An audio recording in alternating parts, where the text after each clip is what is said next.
Expansion. Ladies and gentlemen, welcome to Expansion. This is Rafa. Very special program today. We're talking about El Diablo, the debut single coming out this week, featuring Pablo Escobar. And on the show today, I've got my man Eddie Mongee in the building, the producer of El Diablo. Thank you so much for joining me, brother. God bless you, hermano. My man Eddie Mongee on the beat. And my man Mark Q Busy live via Zoom. What up, Mark, the director of the film clip? What's up, my brother? Thanks for having me. Man, thank you so much for joining us in these crazy times. If things were normal, my boy Biz will probably be with us. That was the plan, but as you guys I'm sure know, Sydney's fucking going crazy right now with all this COVID nonsense. So we're doing our best with what we have, but hey, this is commonplace to have the Zoom thing happening. And I'm just happy that we're all together doing this thing. And of course, my boy Paulie B, welcome back, man. Paulie, love you, brother. Oh, look at that. Gives himself a round of applause. Gives himself the clap. Yeah. I've just introduced two legends and he only gives himself a clap. Yeah. You know what? He's become a bit of a dictator lately, man. I've noticed. Yeah, man. Yeah. It's fucking all getting to his head. Fucking this man. It's very in line with the times, Paulie. Yes, that's right. He's become very Gladys-like. You know what it is actually? Hold on a second. Gladys Berejiklian, Armenian, Paul Balkaban, also fucking Amo. There's a bit of a pattern here. These motherfuckers are taking over. Yeah, Auntie Gladys. We just worked that out. Paulie, cuz have a chat to your auntie, cuz. Tell the bitch to pull up. But for on the real, man. For me, and I know for Eddie as well, and of course for Mark as well, this is an awesome time because we get to work doing what we love, producing the song, which we're going to talk about, writing the song, recording the song, mixing the song was an awesome experience. And to top it off, the amazing experience, which was filming the clip. And we're going to talk a bit about that too. Obviously, bringing Mark in, we're going to be talking about this amazing technology called Frame Sync technology, which is a world first, which is part of this film clip, courtesy of the crew, the family at Cream Source, which Mark is a very influential player and a member of that team of Cream Source, which of course is a world famous lighting and production, mainly lighting, right, Mark? It's a specifically lighting company, right, for film and cinematography. Yeah. We make lights mainly for film, so film and TV stuff. But you'll generally see Cream Source on feature films. Feature films, sure. More higher end stuff, right? Yeah. All the Marvel stuff. Amazing. We just finished up Mission Impossible 7. Thor? Yeah, all the big stuff. Sorry? Thor in Australia, was that Cream Source as well? Yeah. Thor. It's endless, man. Ford versus Ferrari. Wow. Star Wars. Respect. We did The Mandalorian. Amazing. It's the Batman film that's coming out pretty soon. Greg Fraser, Australian ACS DP, filmed Batman, and he's a big Cream Source fan. So amazing. Yeah. It's that's incredible, man. Look. So it's been good. I'm gonna try my best to not allow Paulie to talk about zombie shit, because every time we talk about fucking movies, Paulie wants to talk about his fucking zombies or some fucking random, Speaking of zombies, I saw this thing, bro. Let me just say, apparently, have you seen on the CDC website? They actually have a section on their website that is essentially a section to get prepared, how to be prepared for a zombie apocalypse. Fuck me. All right, look. No shit, this is on their website. I do this often at La Finca when people come around and whatever. We like our zen and our peace and whatever. That's why I moved out to the hills of Sydney. We got 5 minutes to fucking vent and unleash all of our COVID shit that has been building up for months, right? 5 minutes Biz, 5 minutes Paulie, 5 minutes Eddie, right? Yep. Fuck this shit. This is all fucked up. It's a conspiracy. Bullshit. The globalists are taking over. Whoa, Rafa. It's way over fucking hyped, right? Hey, Rafa. Sorry. I want this video to stay up on YouTube, bro.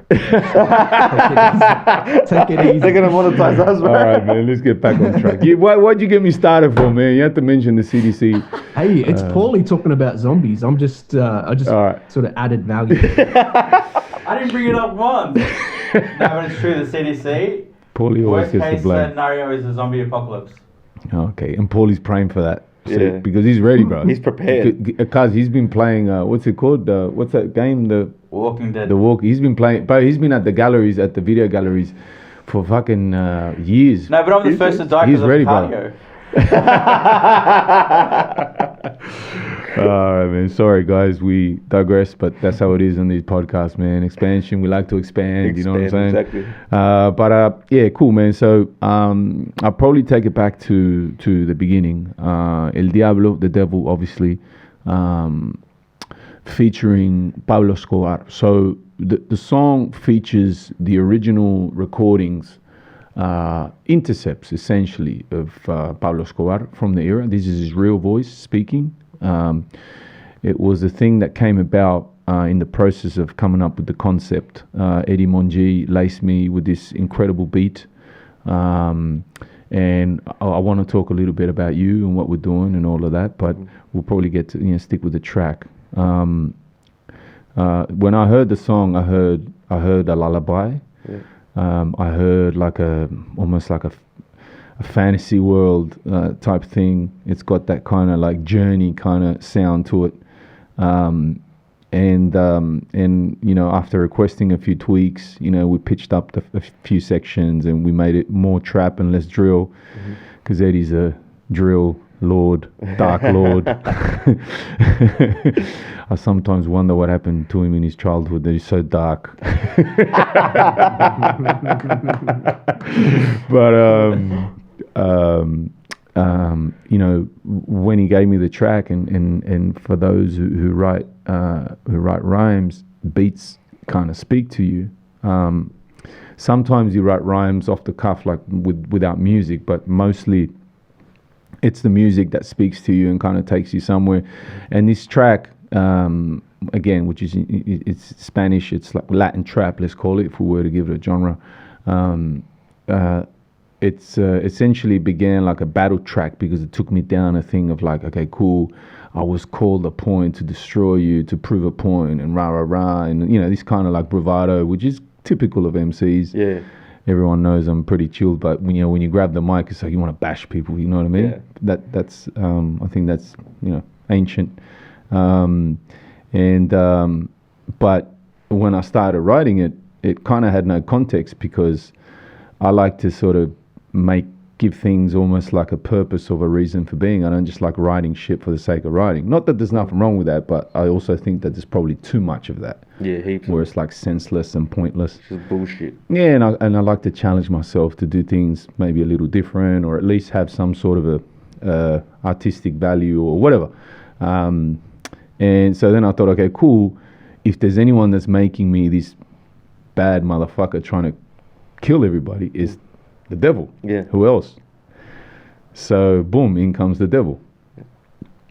So then, but who's going to sing the lullaby? Because the lullaby, it's not going to be the devil going. Yeah, exactly. Right? So and I thought, okay, cool. And when I heard the lullaby, I heard the most famous lullaby in Latin American world, in the Spanish world, which is Duérmete mi niño, duérmete mi corazón, which is what all of our mothers sing to us. Yeah, when we're little babies, exactly, right? Yeah. So, okay, cool. So now I've got the devil, I've got the mums praying for their kids that I don't destroy them.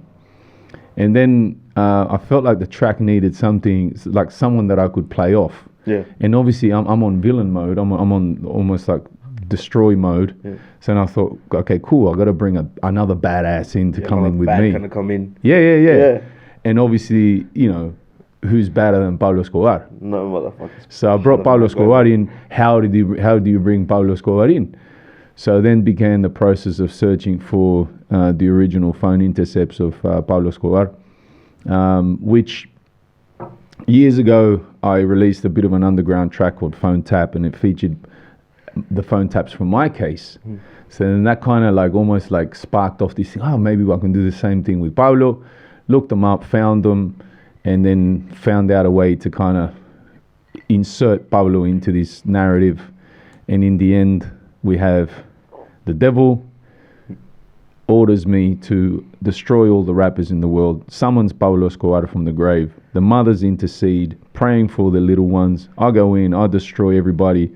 Right at the end, I turn on the devil, expose him for what he is. The 666 is everywhere. Beware of him, beware of his soldiers, the Illuminati. Rah, rah, rah. He's betrayed. Yeah.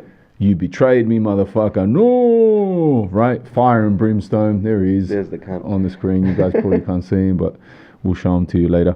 And he wants to destroy me. Orders Bill Gates to have me vaccinated. As we all know, that shit is the 666 in a syringe. Get some. And in the end, the mothers... Obviously, I've accomplished my mission. I did, in fact, Pablo and I destroyed all the rappers in the world. And in the end, it ends with, the mother. She's crying under the rain. There's a storm. Grey skies above her. Very dramatic ending. And now that the mission's accomplished, the devil's been exposed, but Pablo's come back from the grave. Yeah. So he's alive now, He's right? still there. So he's still there. So then we call each other up on the phone. We jump in the Ferrari with Eddie and the girls, and we're like, "What up, man? Let's go have a weekend together." And he's like, "Yeah, you guys can come and join me on my finca, Jay, in Hacienda Nápoles. Bring all your girls. You're gonna enjoy my presents. We're gonna drink some wine."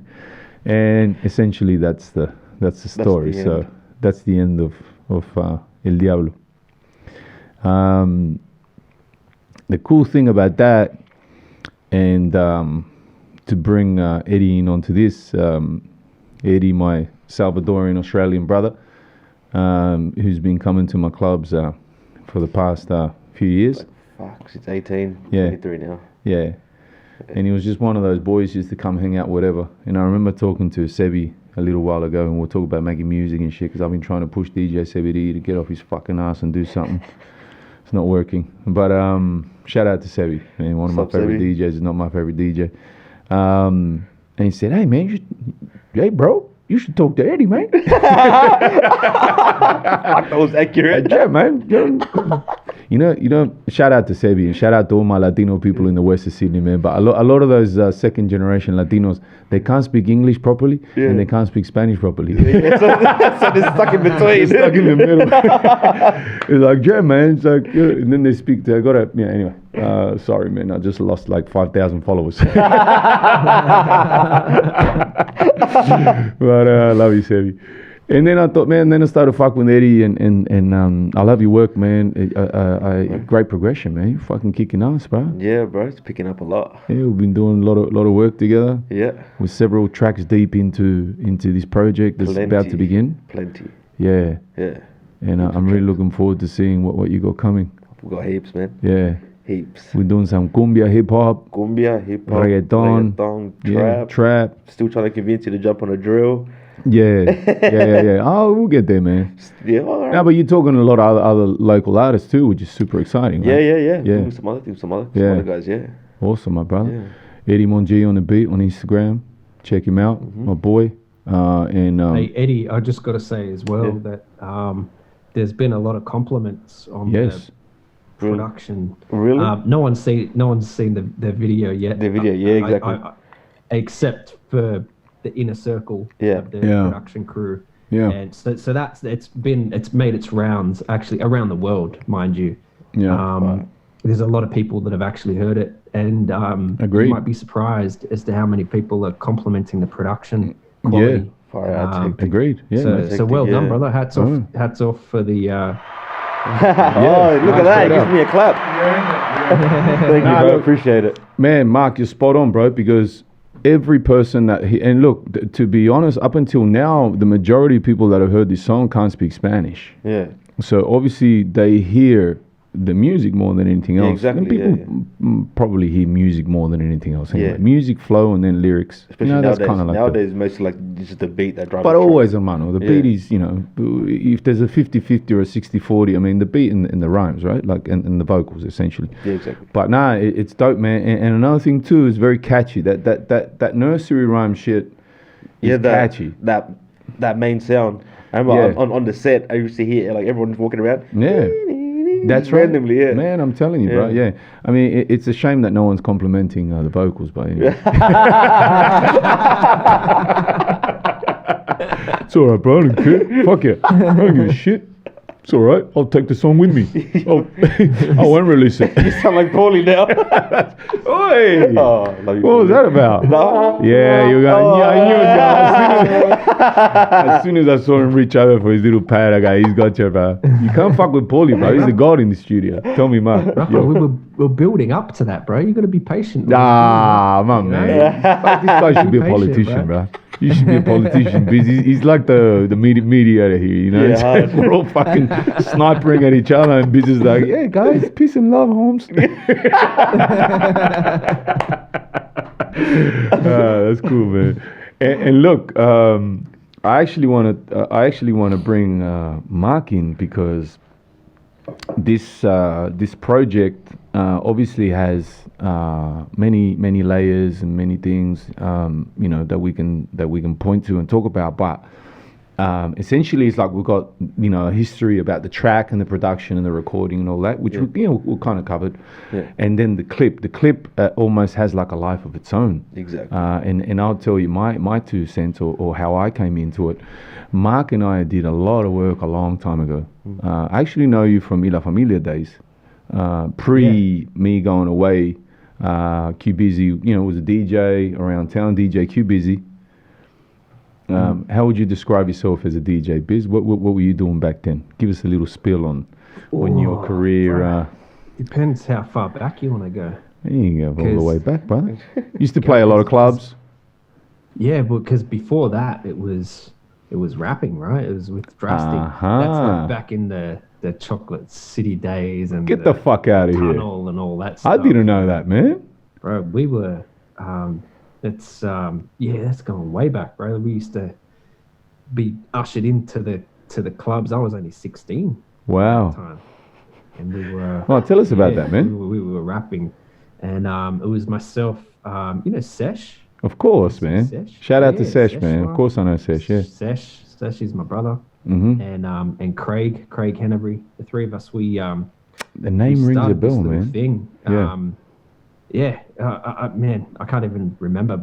I kind of wish we had the recordings of the stuff that we did back then, because it was It's been lost. yeah, it was I really wish someone's got it somewhere. Yeah. But Let's put a we call had out some- right now, man.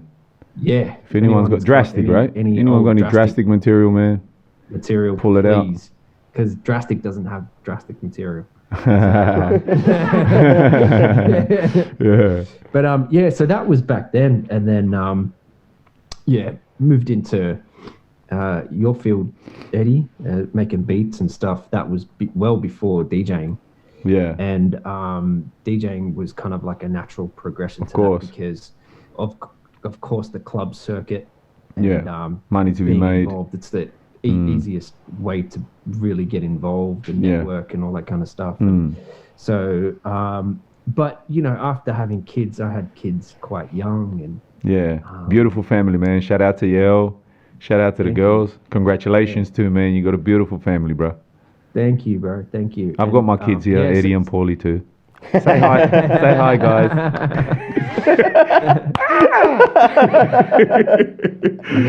Salud, negro. Rafa. And cheers to Mark too, man. Hey, Mark, cheers, hold on, Cheers. Paulie. Sorry, man. One moment for cheers, because I put him on the fucking tea drinker at the start of the podcast. Like, Mark's probably having a tea. Motherfucker's drinking. What are you drinking? Canadian Club. Canadian Club. Man. But I got some. As soon as I finish this, I got another one. But as soon as I finish that, I'll crack that. Oh, shit, he's got the Henny Mark out. Digger. Damn. This is like an episode of Drink Champs now. Yeah. Sorry, Paulie. Depends how long this podcast goes for. I mean, we can work on that. Salud, hermano. Rafa, every episode we do now with ex-DJs is, or rappers or MCs, all underage going to clubs back in the day. Indeed. Times were very different, bro.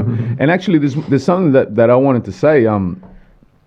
Those were pretty cool times, right, Biz? Like, I know probably most teenagers would say that, you know, that period between 16 and 20, 25, whatever it is, that's probably special for everybody. But when we look back to that era, obviously before internet and all that, and it was a lot more organic, and there was a bit more of a community vibe, and there was lots of like love in the clubs, and it was a quite it was a scene. It was a proper scene. Whereas, you know, later on, it was a scene, yeah. And it was like a true subculture, you know. And when you think about it, at that time, like in Australia, that R&B and hip hop scene was somewhat. It was very niche, and that's right. At that time, so it was a real subculture, and it was kind of like, it was fun to be a part of that. Yeah, definitely. There's a lot of things that came out of that. A lot of babies came out of that culture. Oh, most definitely, brother. Yeah, definitely. Yeah, there was a lot of practicing going on too. Hey,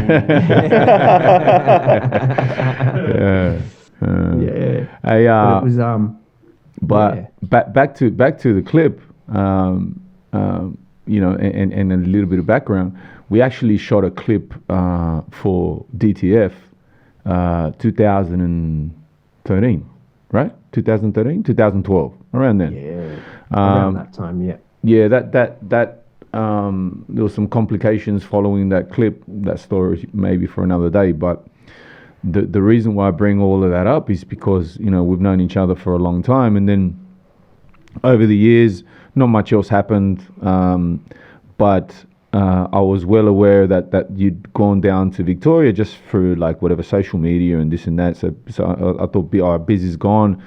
Last year, I wanted to start shooting clips for these songs coming out, and, you know, this kind of COVID time and energy that I had to myself to actually get back in the booth and write and stop fucking chasing, you know, the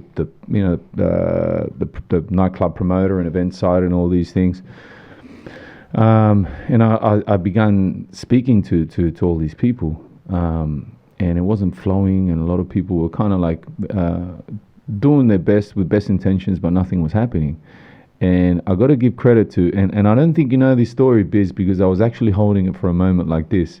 Shout out to my motherfucking brother, Uncle Abe, MC Uncle Abe, my brother from another mother, because...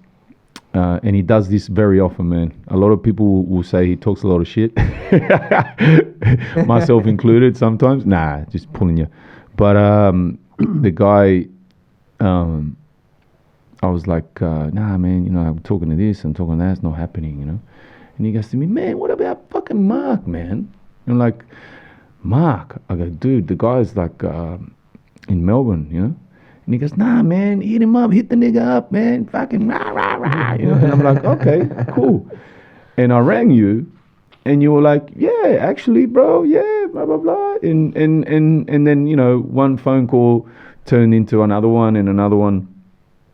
And there was that flow that one can always, can only hope for when you're trying to make shit happen and get shit done. And the rest is history, bro.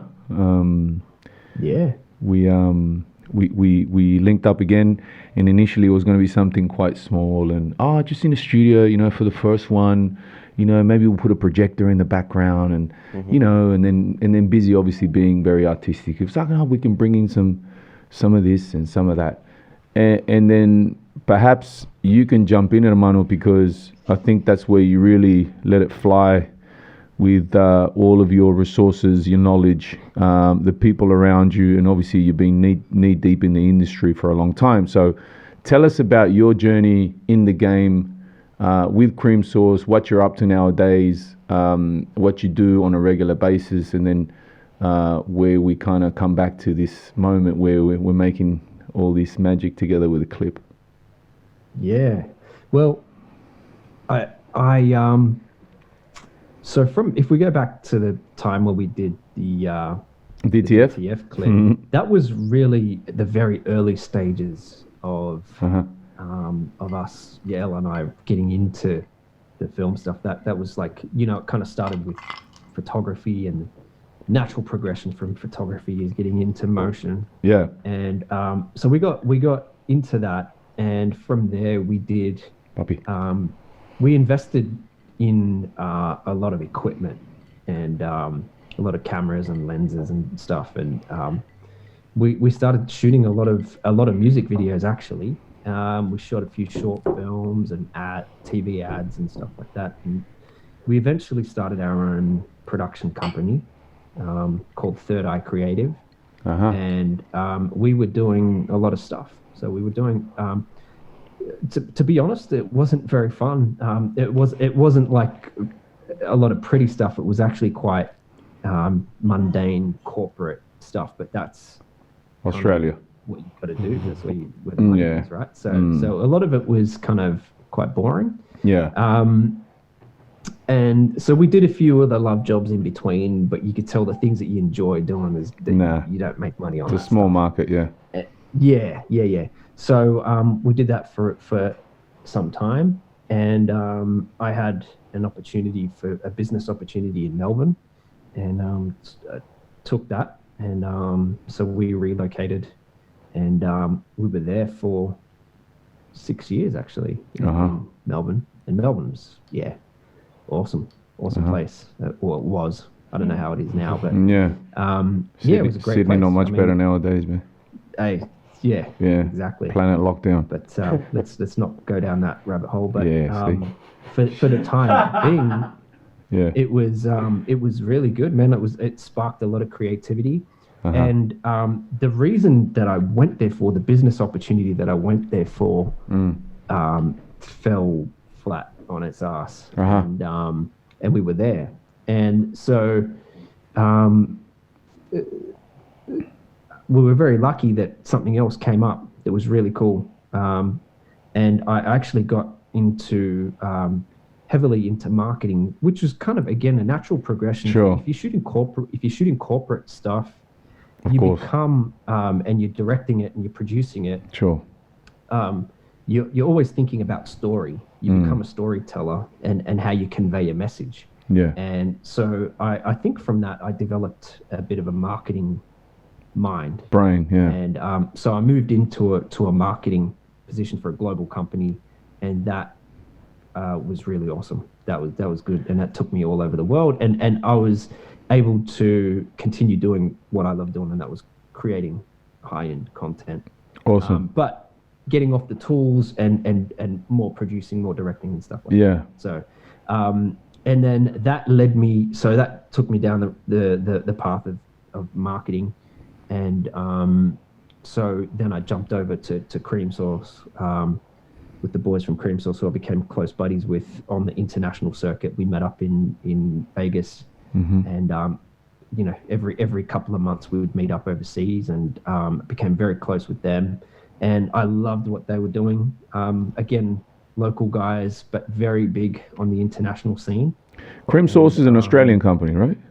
Yeah. Okay, awesome. Company. Good to hear, man. But dominating Hollywood. Wow. Doing awesome. really, really well. So, and sorry, bro, how long have you been with Cream Sauce now? 3 years now. Oh, okay, cool. Yeah, coming up on 3 years. Yeah. Right. So, am I right to say that obviously being quite involved in the industry, obviously, you got access to a wealth of knowledge and experience, but also the players. And fortunately, this time around, at least, that this almost incredible timing with this frame sync technology with the company had been working for a while, and it all sort of came to fruition this year in 2021, right? Yeah, that's so. When you called me for the idea that you had, as soon as you started talking, my mind was ticking over, and I was sussing out what you were thinking about, because I had this project that I needed to deliver a content piece on, and I was thinking about how I'm going to represent the technology visually. Sure. And then when you started talking about it, I thought, hang on, there could be something here. And amazing. Yeah. So the more you talked about it, the more it got my mind kind of going on what we could do with it. And your ideas were pretty, I guess they were constrained within what you thought your means were. Of course. You know? So the ideas were, it still would have been cool. Yeah, but, I'm sure. I was thinking of a whole another thing. Yeah. So so it was good when you gave me the lowdown on it. I thought we could definitely do something with it. Man, Definitely. I mean, I already knew and I know that about the incredible timing and the synchronicity, which is something I've learned in life to accept, recognize, and welcome. But for everyone out there, man, like I remember last year and even into this year, for months, banging my head, speaking to different people, thinking, "Fuck, why isn't this happening?" You know, fast forward a few months, and here we are. But tell me something, Biz. Tell us about FrameSync technology, Ben. In layman's terms, explain to us what it is and what it allows film producers and filmmakers to achieve. Sure. Yeah. So, in a nutshell, well, firstly, Cream Source, we make lights for LED lights for Hollywood productions, and what the FrameSync technology does is it allows you to connect the light to a camera, and when you connect that light and you sync the light to the camera, you actually sync to the camera's shutter speed. So, for example, if you're shooting high frame rate stuff, you can actually program each frame to behave independently. So you can turn a frame on or turn it off and at a certain color individually per light, and you can daisy chain as many lights as you like, up to thousands of them if you needed to. So what that does is it opens up this possibility for doing all of these crazy effects, and for the average Joe out there, it's kind of hard to visualize what that means. Sure.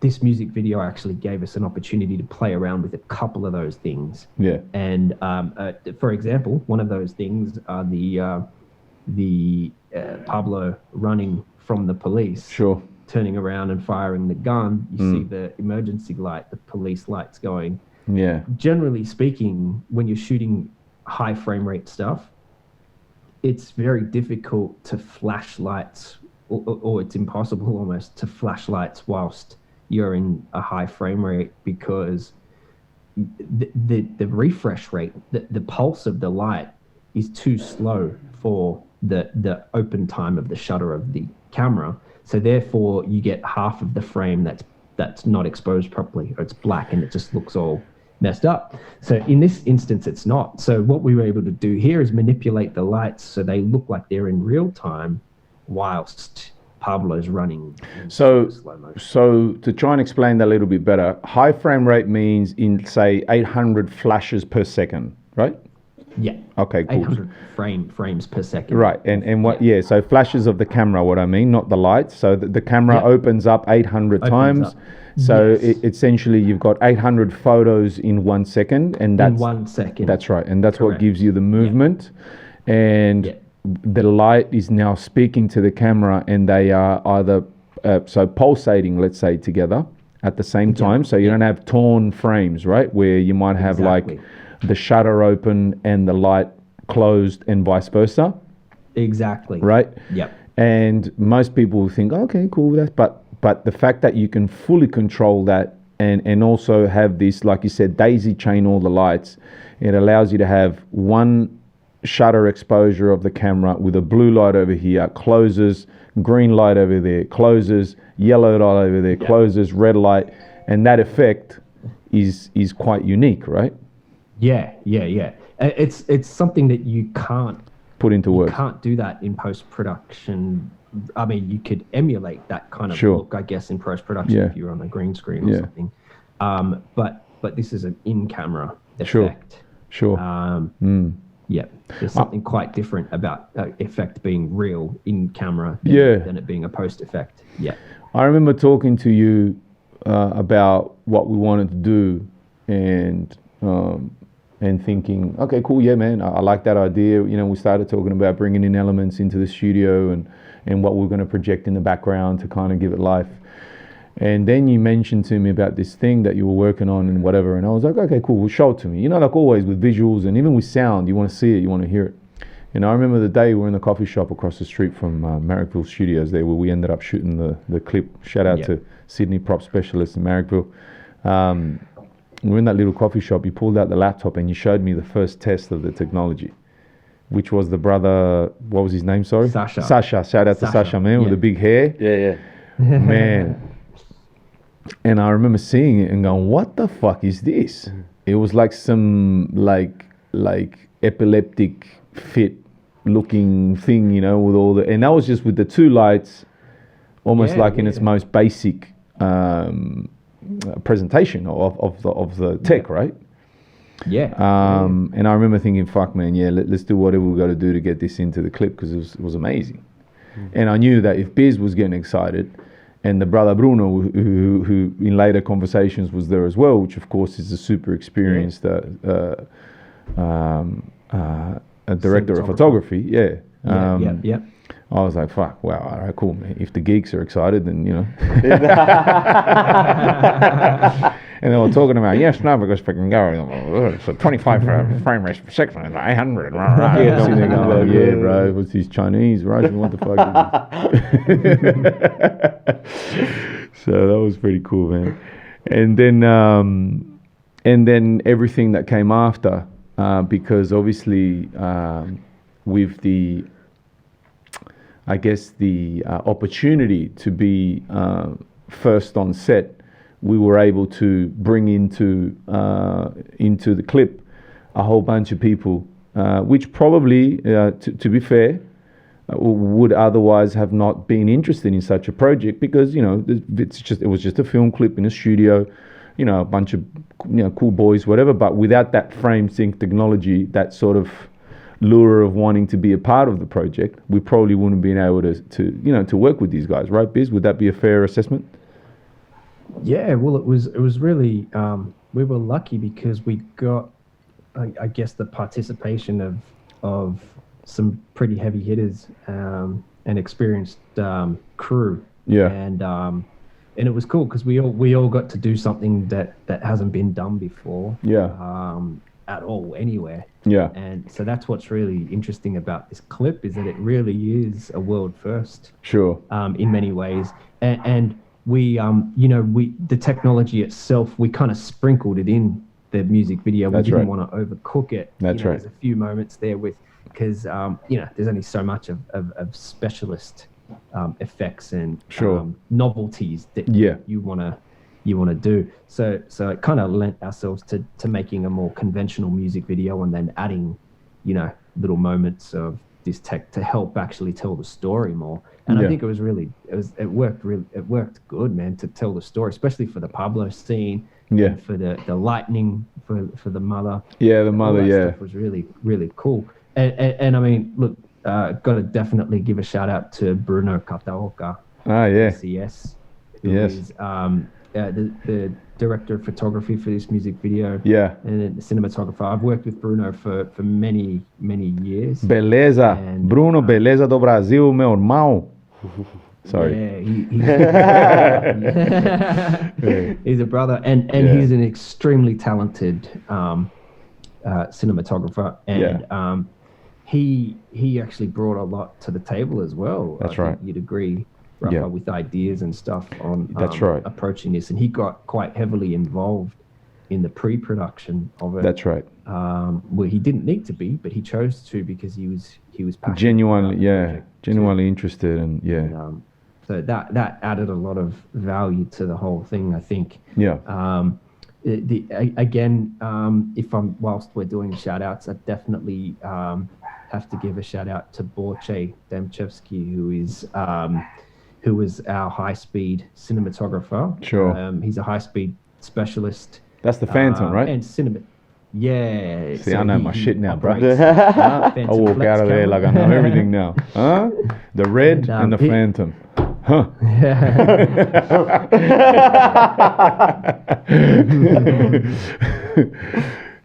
Your job's safe. Don't worry, Busy. I won't take it. But it was we were really lucky to have these extremely talented guys on our side. Incredible, man, incredible. Storm as well. Yeah. The gaffer. I mean, Storm. Big shout out to Storm and his beautiful Thai woman. She was there as well, doing a thing, man. Sawadee Cup. Yep. In the family. Yeah, man, that was awesome. In the family. Yeah. Storm he's a big cream sauce advocate. He what worked well for us is that he already had a whole bunch of lights that I didn't have access to easily. The Vortex. And so it worked out well that he had a whole fleet. SpaceX and Vortex. Which one? SpaceX, Vortex. Oh, look at you, Rafa. You're like man, all over smart. It's call me cream sauce. Call me. Yeah. What? Yeah, but Storm's a brilliant gaffer, and he's actually a director and filmmaker himself. Yeah. He's actually got a couple of films on Netflix at the moment that he's directed. He's a sci-fi and thriller. I would have put him. I would have. Now that you say it, bro, he came across as a bit of a Star Trek fan, one of those guys, like you got to say, you got to give him a high five, and he does like these ones. He does these ones. And look, the other thing I want to say to everybody that was involved, and there's a few people from our side as well, but at probably not the best of times, let's say, given that we were, at the beginning of this huge lockdown in Sydney and this pandemic and all this stress and everything, everybody came together. It was an amazing vibe. There was no ego. Everybody was cool. Shout out to Jackie Stuntwoman. Shout out to Lore as well. They helped us out. Paulie B, Eddie. Shout out as well to the girls that joined us on the set as well. To Lily, to Carolina, and to Melly. Thank you so much. Beautiful girls. It's always nice to have a feminine touch, in the clip. And also to my Candy, do you know Papi, which was real nice. But tell me something, Biz. We had fire in there. The brother Nathan, right? So the Nathan, Nathan and Jamie, which are Borche's sons, and they were the follow focus. No, but the armorer and the So Dan is the armorer, but my bad, man, Dan. Sorry, brother. Mentioning Nathan, sure. I think they definitely deserve. Man, they were all over it, bro. Shout out because those young men are absolute wizards when it comes to pulling focus, and not many people understand how important their role is. Sure. And we only got through the days, which was super ambitious, man. We did the whole thing in 2 days. In 2 days, yeah. We did it. That's right. But long days, but 2 days, yeah. Yeah. But if they weren't as on point as what they were with focus pulling, we would have struggled. Yeah, but, indeed. Our armorer was and effects guy was Dan. Yeah. Shout out to Dan, man. So he helped us with fire on the set. Sig Sauer, P262 or something like that, I think, and that was actually the gun that Pablo had on him when he passed, I think. Yeah, that's the actual gun. And what did Rafa do? Break it. He fucking broke it. You broke it. Yeah, actually, we can talk about that because that's quite freaky, man. So this has never happened to Dan, the brother Dan, and I said Nathan, sorry, bro, but so he's never had a gun die on him, but the gun died on the final shot that we were doing, obviously with blanks. Yeah. But we popped the gun probably about 10 times, 6 or 7 times, let's say. Yeah. Yep. And then on the last take, more. Maybe more because you were going for double shots. And yeah. So actually on anyway, this take, we can't see it anyway. So on one of these takes, the last take, I shot the gun and the gun died, but the actual camera died as well. Remember? Yeah. So on that shot, the camera kind of glitched. The battery ran out on the Phantom. Yeah, but we can't see it, right, Paulie? You're showing it. That one. Paulie's showing it. It's the close up of that one. Yeah, but it's coming up. So there's the real gun popping off. There's Eddie shooting guns like he does in Liverpool, and he's that one there, that shot there. Yeah. So that shot. You're right, Rafa. 2 things happened. The gun after that failed. Yeah. But on that shot, the camera battery died. Yeah. And so it was actually corrupted. So the frame was thank God there was yeah. a fair bit of it was there, but there were a few frames that were corrupted. And that's what happens when you fuck with the devil, man. He fucks you. Yeah. When you fuck with the devil, so this bro. is where Lewis gets a shout out, man. Luis Pimenta, mi tocayo, Yeah. meu irmão. Central Coast in the building. What up, man? Sao Paulo in the building, man. Yeah. Sorry. All The Latino comes out, you know, we're fucking loud cunts, you know. Ay, ay, ay,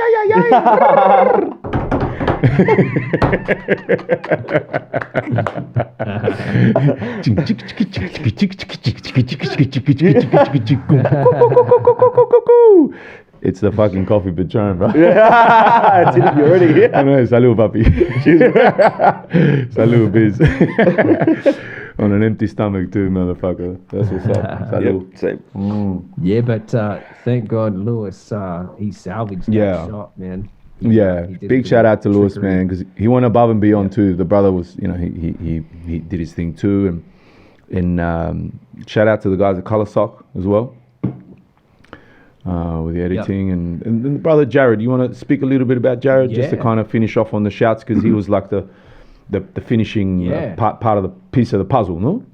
The colorist. Yeah. So what was to make this project even a little bit more interesting is that we shot it in a way where we were thinking about mastering it in high dynamic range in HDR, and that is something that's actually not very common, especially in Australia. There are not many finishing suites that actually do HDR, and Jared actually has worked on a few HDR projects before. He did Peter Rabbit with James Corden. And we got him just in time because now he's left. He's back to the UK actually working on another big feature. But shout out to Jared because he actually put in so much work on this. He did, bro. Getting because it was a technical job, getting the color right for high dynamic range and standard dynamic range. He managed to get everything in the pocket so that we could achieve excellent images for both standards, and it's compliant for HDR10, for Dolby Vision. He nailed it. And all I can say is anybody out there that at the time that this goes live, if you have a HDR television, a OLED TV, and you have a HDR device like a Apple TV or a Google Chromecast or something like that, please watch this in HDR on OLED TV. It looks insane. Sure, because on YouTube, you got to tell YouTube that you want to watch it. Or if you want to watch it on 4K or HDR, you got to go to the settings, right, and flick it. No, you don't. No. It automatically does. Yeah, automatically does it. As long as you're playing it through a HDR device. Some TVs will automatically do that.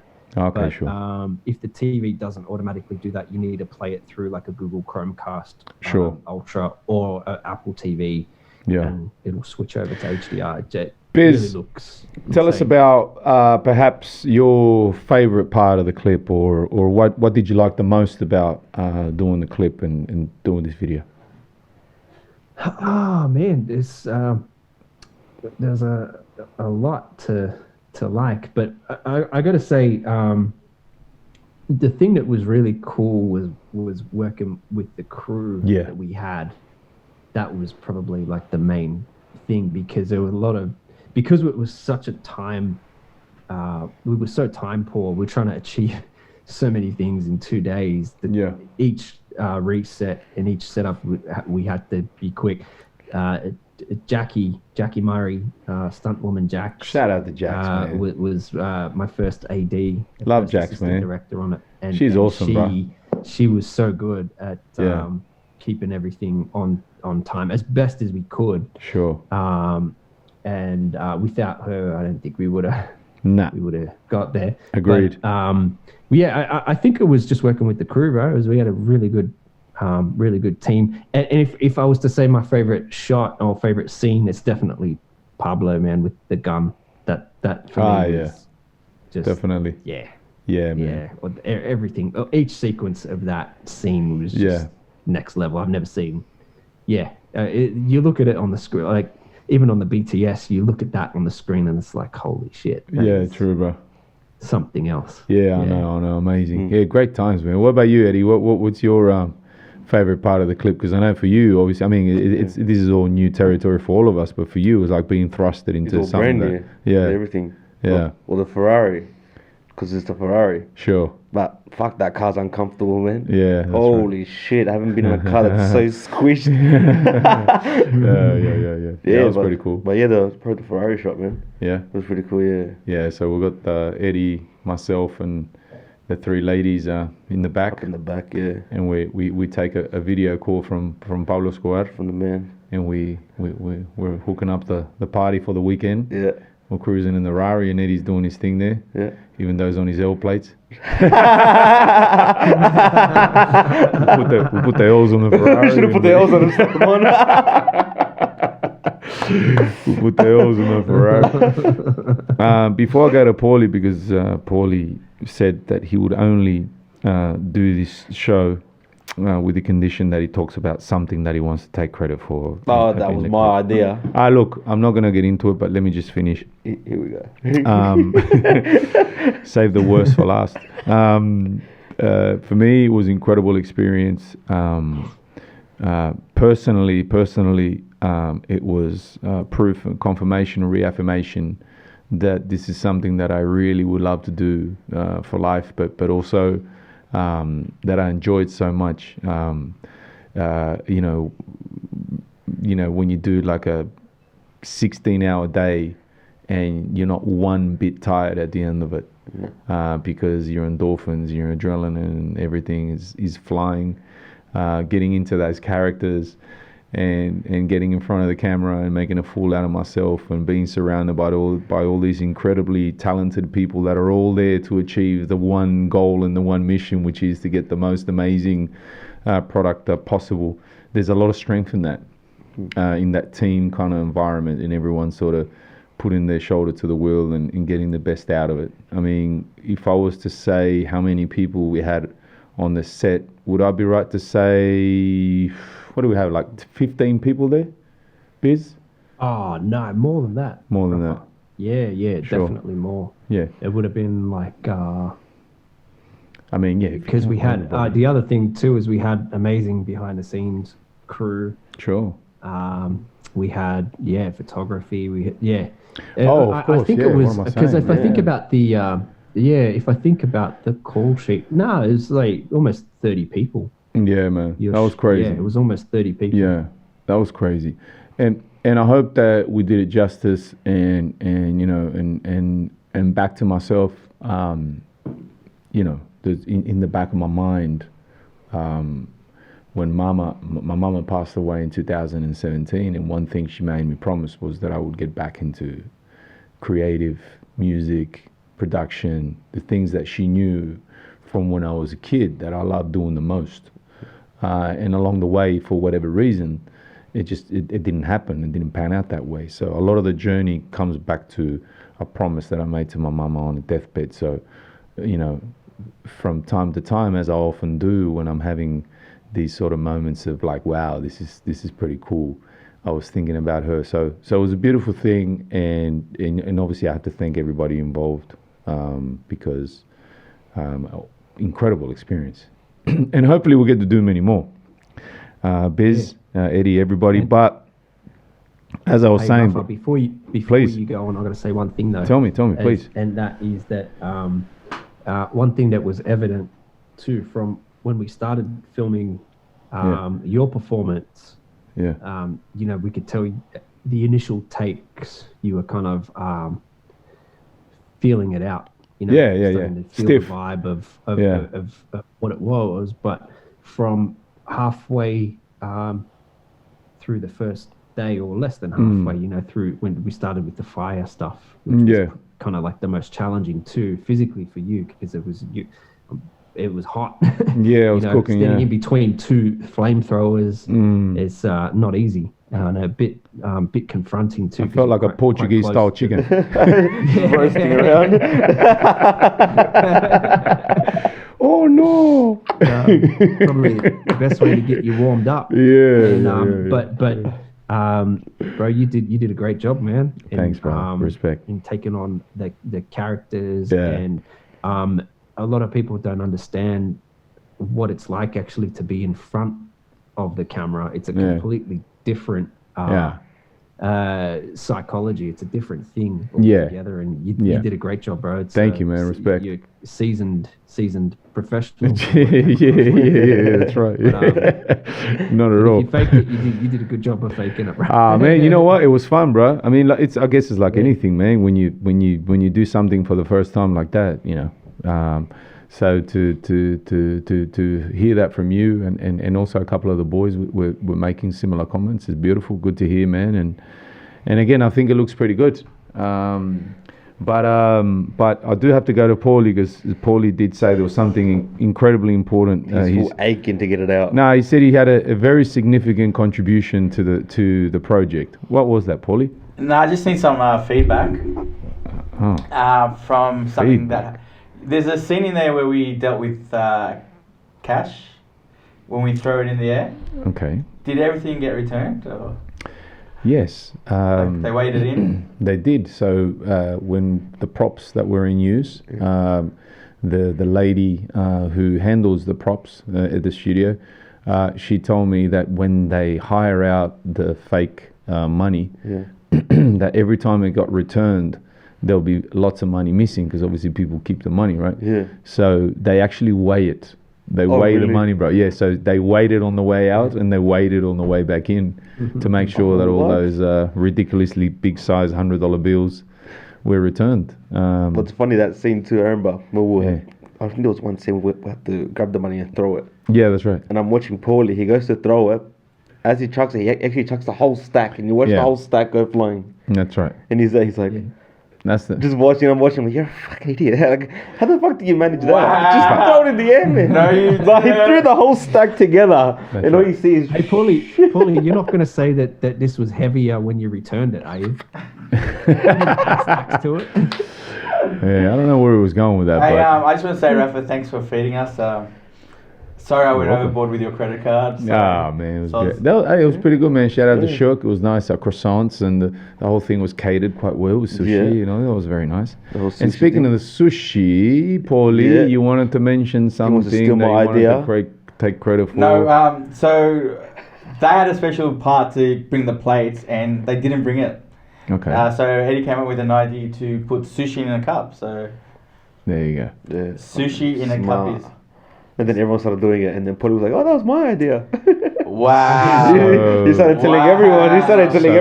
But now he just said it was Eddie's idea. All right. So QBusy cream sauce frame sync technology world first. Yeah. Eddie Sushi produces this amazing track. The producer for the song, me, writer, performer, whatever, played all these characters. Yeah. And Paulie sushi in a cup. Ladies and gentlemen.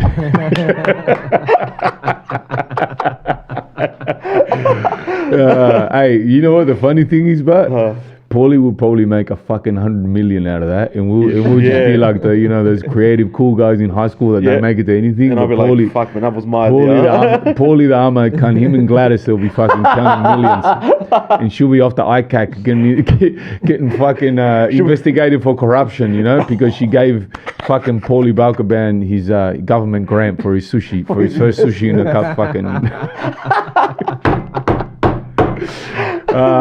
Fuck me, we're talking a lot of shit, man. Awesome. But look, man, we'll probably leave it at that. Unless you guys really wanted to say something before we wrap it up, because I think we kind of covered everything. Yeah, we covered everything. I think we've spoken enough. Biz, you're all good there? All the way in. Hey, just thanks for getting me involved, bro. It was God bless you, bro. I enjoyed it. It was a lot of work, but yeah, man. I gotta say, enjoyed every minute of it. Yeah, same, bro. And from the heart, bro, because you can create good things, you can work with people and make good business, whatever. But then there's the personal touch, which is, equally as important. and it was an amazing experience with yourself first, and then with everybody else. And like I was saying before, I look forward to much more, man, because I know we've got a few other things in the pipeline that hopefully will materialize. We're kind of swimming against the tide simply because, logistically speaking, it's very hard to shoot clips right now because of everything that's going on with all the limitations. But thank you, my brother. De corazón, from the heart. Eddie, man, love you, bro. Yeah, Many more work to do. I know that even when we jump out of here, we're going to stick our heads in the booth and 100%. And keep playing around with our toys and our music and our beats and our things, man. Lots more to come. Super excited about all these things that are coming. Yeah. We're going to be dropping heaps of tracks following this one. So I'm super excited about that. And Paulie, man, I love you too, my brother. Thank you for everything, man. You want to say anything? He's a fucking downer. Come on, Paulie. What happened to you, brother? He's being serious now, man. Come on. Yeah, man. I'm being honest from the heart, and that's what I get. Yeah, there you go. He's got nothing to say. All right, guys. But thank you so much, man. Expansion Podcast. Good to be back. We've had a very hard time being on air for obvious reasons, because everything going on with COVID and everything. But great to be back. I hope you guys check out El Diablo, available on YouTube and all platforms, both, obviously video and audio. And look forward to much more, man. Big shout out going out to Crash Claim, our foundation sponsors, meeting new friends by accident, Cube Corp Construction. My name is Rafa. Respect, much love, and God bless. We'll see you guys soon, man. Thank you so much, guys. Gracias. Hey, Biz, you're the man, bro. That's a wrap. Thank you. Hey, what's up, guys? This is Rafa. Hit that like button. Subscribe, whichever one that is, whatever it is. Please follow us. Please, you support, share, tell your friends, like, subscribe, hit that button, please. Thank you so much.